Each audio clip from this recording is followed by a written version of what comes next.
You hate ads? I hate ads. You know what I like? Patreon.com/inkdependence keeps this blog ad-free.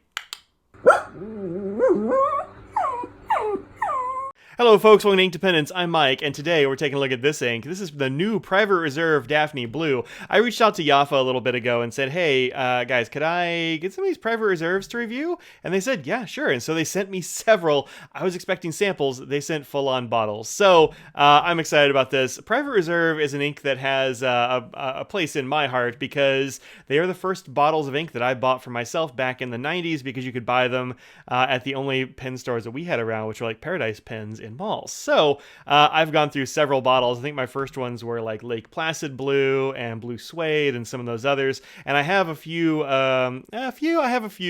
probably of the new versions of these older inks as well. Daphne Blue is one that I've been using for a while in a cartridge. I've got a whole bunch of cartridges that I bought of these. The thing about these is these are original cartridges. They're kind of on the older side and they've evaporated a little bit. And the color is completely different between the cartridge and the bottle. And I don't think that has anything to do with new formula of ink because it's essentially the same as it was back in the day. And then here it is on my Rhodia. So yeah, it's all a very light sort of sky blue. But if you look at the writing here, that's from my double broad sig with those cartridges, which is a great blue, but I think it's a very condensed version of this one. It's changed a bit in those cartridges. So there you go. All right, let's take a look at these bottles right quick before we get into the entire review. These come in a 60 ml bottle, which is essentially a little pot.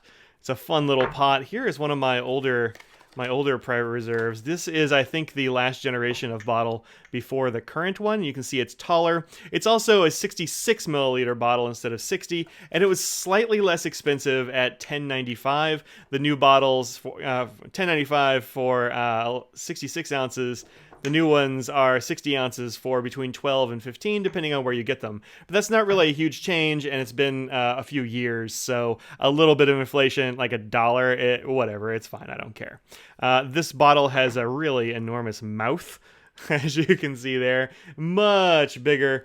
But it's also a little bit shallower, so maybe it'll be a bit harder to get that ink out when it starts getting low on ink. I don't know yet.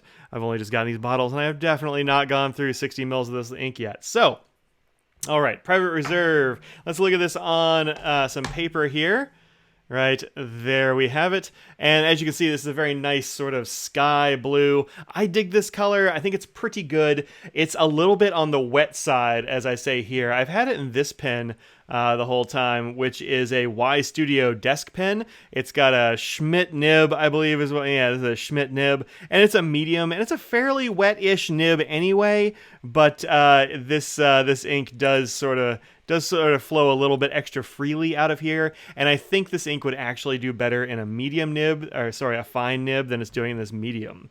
On this Rhodia 80 grams per square meter, it does behave itself pretty well. You don't see any feathers or anything like that. Now, weirdly, you do see a little bit of bleeding here from the swatch, and also every once in a while you'll see a few little dots here, like right here, of bleed through on the Rhodia, which is pretty rare and is kind of weird because I didn't actually see that much of a problem on the copy paper. So this is my bad copy paper example, the Staples copy paper. It's 20 pounds, it's 30% recycled, and it will bleed and feather if given any opportunity. And so I see a little, I mean, there's some spread. I think it's spread out a little bit. And you can see every once in a while, like here in the percentage mark, you'll see there's a little bit of feathering and a couple other places, but not much. And then on the back, like a little bit of bleed through, but honestly, for this paper, that is better than average.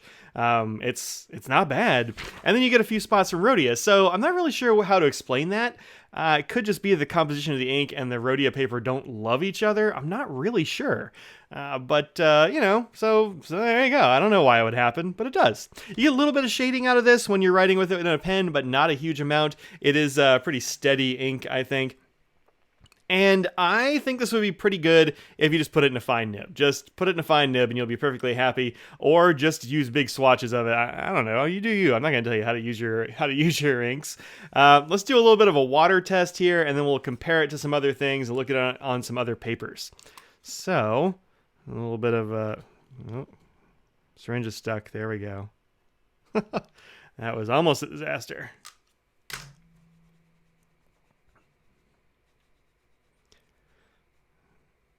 All right, that's actually... I mean, you can see some of the blue is coming off. It's reflecting there, but not a huge amount. Let's go ahead and blot that up.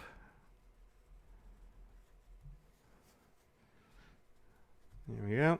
And yeah, all right. So a lot of it came up. This is not a water-resistant ink. Actually, you can see some of the grid here on the paper towel.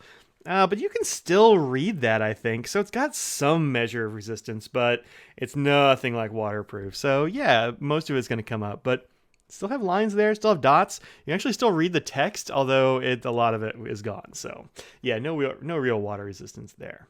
Okay. Now, here is the chromatography for this one. And you can see it started down, actually you can't see because it's completely gone, but it started down here and it just pushed that line of ink all the way up the page. There was nothing really leaving behind. Yeah, nothing really left behind there. All right, so let's look at it on some other papers real quick, and then we'll look at it on some color comparisons. Here we have my ink journal. This is Tomoe River. And here it is right here. No problems with bleeding, feathering, or any of that nonsense. It definitely isn't coming through Tomoe River. Even though it did want to bleed through the Rhodia a little bit. I still don't know why. It blows me away a little bit. But it looks very nice here. It's a little bit on the light side because it doesn't soak in at all to Tomoe River, of course. But it's there and it's readable. So there you go. Then in my currently inked ink journal, this is from my friend Matt, the Pen Habit. This is wheat straw paper, and there it is on the wheat straw paper. Again, no problems with bleeding or feathering or spread or anything. This is what it should look like.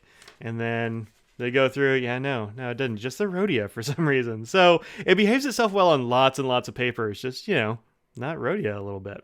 But I think it looks actually better here than it does on Tomoe River because it does soak in a little bit more. And so you get a bit more variation, a little bit of shading. I like shading. I'm a fan. Okay. So, now color comparisons, there are a lot. So I showed these earlier.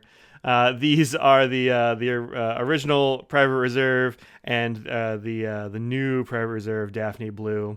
Also, I guess I should say, I talked to Yafa about the issue here you hear about with Private Reserve a lot, which is like slime in the bottle, and they're having problems with mildew or mold or whatever.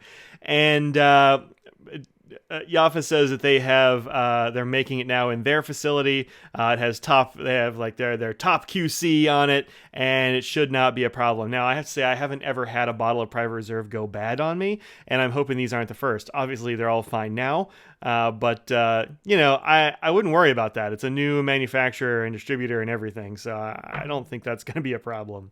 So there you have it. And there's some that's awesome. I can't believe that's the same ink. Just doesn't look like it at all. All right. So we have a bunch of these sky blues here. So firstly, here is Krishna's Cool Breeze, which is a little bit like this, especially out here along the edges. You can see it shades much darker than the Private Reserve does, but still it's got that same sky blue character. Tassia Sora, which I think is very close. It's a little bit darker than the Daphne Blue, but pretty darn close, this Tassia.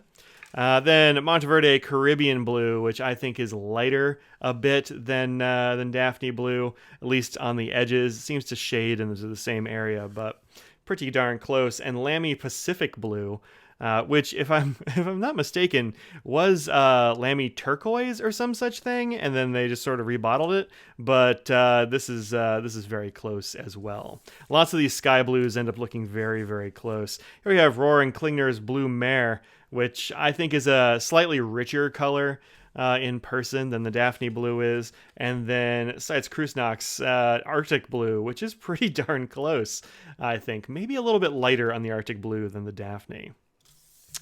Then Papier Plume's Peacock Blue, which I like quite a lot. I'm a fan of this one. I got a bottle of this quite a while ago. It's good stuff. And then Schaefer Scripps Peacock Blue. So here we have two different versions of Peacock that are both pretty close to Daphne. Of course, Papier Plume a bit more saturated. Oddly, Papier Plume usually does undersaturated stuff, but this Script is, I think, lighter than the Daphne. Although the swatch here and the writing here look very much the same. I think writing with this would be darker or lighter rather. All right, and one last one. This is a favorite of a lot of people. This is Iroshizuku's Konpeki, and I think Konpeki is a different tone of blue. It's definitely got some of the same things going on in the shading, but it shades darker, and I think it's just a little bit got a little bit more purple in it, perhaps. But there you go, Konpeki. Cool color. I like Konpeki a lot. All right, so thank you very much for watching. This is Private Reserve ink. Thank you, Yafa, for letting me have this ink for review. And go out and find yourself some of these Private Reserves because I think they're, in general, pretty good. We'll be reviewing a few of them here over the next several weeks, so stay tuned. That's it. Peace out. Oh, like, comment, subscribe, do the YouTube things. That's it. All right, for real. Bye.